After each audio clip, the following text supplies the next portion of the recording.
नमस्कार विद्यार्थी मित्रों, आज हम कक्षा 8 में इकाई 8 माँ कह एक कहानी इस पाठ के अभ्यासक्रम को पढ़ेंगे और समझेंगे। मित्रों, हमने पिछले अभ्यासक्रम में समझा कि बालक राहुल जो कि गौतम बुद्ध यानी राजकुमार सिद्धार्थ का पुत्र है, वह अपनी पत्नी यानी यशोधरा को और अपने पुत्र को छोड़कर संन्यास के लिए चले गए थे। तब माता यशोधरा अपने बालक राहुल जो कि गौतम बुद्ध का पुत्र है उनमें संस्कारों का सिंचन करती है। तो वहाँ पर वह उन्हें ऐसी शिक्षाप्रद कहानियाँ सुनाती है जिससे बालक में कुछ नई सीख प्राप्त हो। तो यहाँ पर ऐसी ही एक कथा माता यशोधरा ने बालक राहुल को सुनाई, जिससे उसका निर्णय उन्होंने स्वयं करने को कहा। बालक राहुल ने उसका उचित निर्णय दिया तो माता बड़ी ही प्रसन्न हो गई कि वास्तव में रक्षक ही सबसे बड़ा होता है, मारने वाले से बचाने वाला ही सबसे ज़्यादा बड़ा होता है। तो यहाँ पर इसी चरितार्थ को सिद्ध करते हुए हमने ये कहानी पढ़ी थी। अब यहाँ पर कुछ प्रश्न उत्तर दिए गए हैं, हम इन्हें पढ़ते हैं। पहला प्रश्न है, निम्नलिखित प्रश्नों के उत्तर लिखिए। राहुल पिताजी कहाँ भ्रमण कर रहे थे और कब? तो राहुल के पिताजी बड़े सवेरे बगीचे में भ्रमण करते थे। यानी राहुल के पिताजी कौन थे?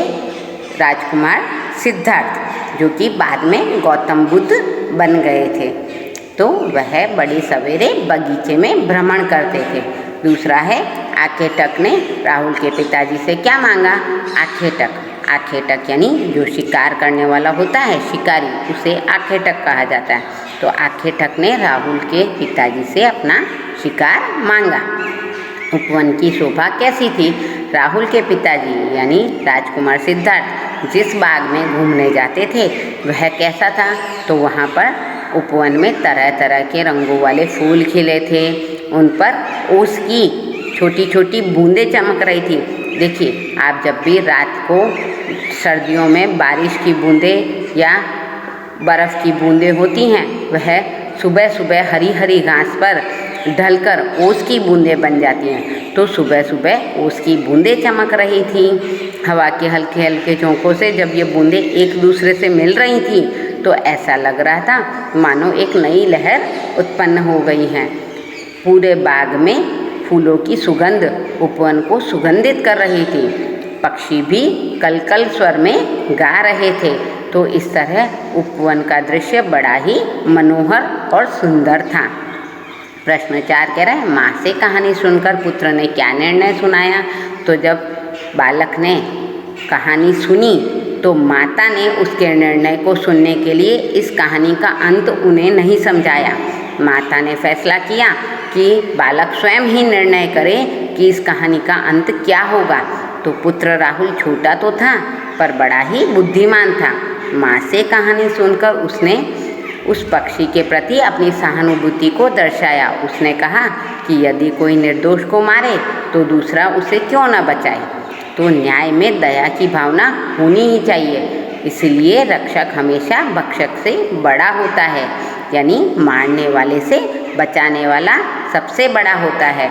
गौतम बुद्ध के जीवन में भी यही उक्ति चरितार्थ हुई है। वह हमेशा इसी आदर्श पर चले कि कभी किसी को मारना नहीं चाहिए, हमेशा सबको बचाना चाहिए और सबकी मदद करनी चाहिए। यहाँ पर प्रश्न 5 कह रहा है, प्रस्तुत कथा काव्य का सार लिखिए। तो इस कथा का सार लिखना है या इसका एक और प्रश्न इसी प्रकार से हो सकता है कि प्रस्तुत कथा काव्य को कहानी के रूप में लिखिए। तो अब हम इस कथा की कहानी लिख रहे हैं, जो कि कुछ इस प्रकार से है कि राजकुमार सिद्धार्थ तप करने के लिए घर बार छोड़कर वन में चले गए थे। उनकी पत्नी का नाम यशोधरा था और पुत्र का नाम राहुल था।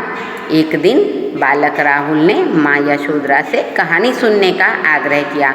बालक तो हठी होते हैं, तो माता भी उन्हें कहानी सुनाने के लिए तैयार हो गई और उन्होंने उसे सिद्धार्थ के बचपन की एक घटना सुनाई।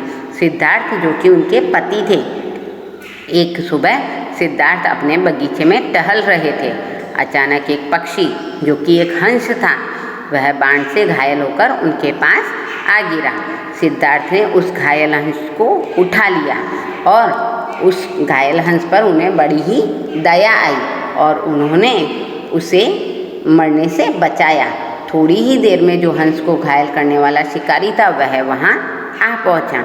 उन्होंने राजकुमार सिद्धार्थ से अपना शिकार मांगा, लेकिन राजकुमार सिद्धार्थ ने उसे हंस देने से मना कर दिया। इस पर शिकारी बोला, यह हंस तो मेरे बाण से घायल हुआ है, इसलिए यह हंस मेरा है। पर सिद्धार्थ ने कहा, मैंने इसे बचाया है, इसलिए यह हंस मेरा है और इस पर अधिकार भी मेरा ही है। अब दोनों में हंस को लेकर विवाद छिड़ गया।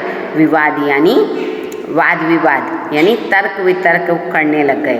अंत में मामला न्यायालय में पहुंचा। न्यायालय यानी ऐसा स्थान जहां पर न्याय किया जाता है, जिसे कचहरी भी कहा जाता है। तो यशोधरा ने बस राहुल को इतनी ही कहानी सुनाई और अब राहुल से पूछा कि तुम ही बताओ, घायल हंस किसके पास रहेगा, उस पर किसका अधिकार होना चाहिए। तो राहुल ने कहा, इस मामले में न्याय दया के पक्ष में होना चाहिए, यानी जिसने दया दिखाई वही उस हंस का अधिकार रख सकता है। तो जिसने घायल हंस को बचाया उसी को हंस मिलना चाहिए, क्योंकि मारने वाले से बचाने वाला बड़ा होता है। माँ ने बेटे की प्रशंसा करते हुए कहा कि तूने तो कहानी सुनी ही नहीं, बल्कि उस पर अपने विचार भी व्यक्त कर दिए। तुमसे तो मुझे ऐसे ही न्याय की अपेक्षा थी। तो मित्रों, इस प्रकार हमने इस कथा काव्य को एक कहानी के रूप में प्रस्तुत किया। प्रश्न 2 हमें कह रहा है, रेखांकित शब्दों के वचन बदलकर वाक्यों को दोबारा लिखिए। यहाँ पर लड़की ने नई सलवार पहनी है। रेखांकित शब्द है लड़की और सलवार, तो इसका शब्द है, इसका वाक्य बनेगा, लड़कियों ने नई सलवारें पहनी हैं। दूसरा है, अध्यापक ने छात्र को कहानी सुनाई। तो अध्यापक, छात्र और कहानी, यहाँ इनके वचन बदलने हैं। तो अध्यापक का अध्यापकों, छात्र का छात्रों, कहानी का कहानियाँ। तो अध्यापकों ने छात्रों को कहानियाँ सुनाई। तीसरा है, प्रधानमंत्री ने अपने मंत्री से देश की समस्या पर बातचीत की।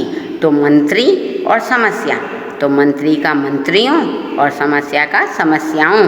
तो प्रधानमंत्री ने अपने मंत्रियों से देश की समस्याओं पर बातचीत की। अगला है, इस पत्रिका में जो कविता छपी है वह बहुत मनोरंजक है। तो यहाँ पर पत्रिका, कविता और वह, तो इन पत्रिकाओं में जो कविताएं छपी हैं वे बहुत मनोरंजक हैं।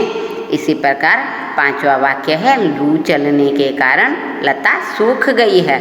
तो लता का बहुवचन होगा लताएं, तो लू चलने के कारण लताएं सूख गई हैं। तो मित्रों, इस प्रकार आज हमने इकाई 8 माँ कह कहानी इस पाठ के अभ्यासक्रम को पढ़ा और समझा। धन्यवाद।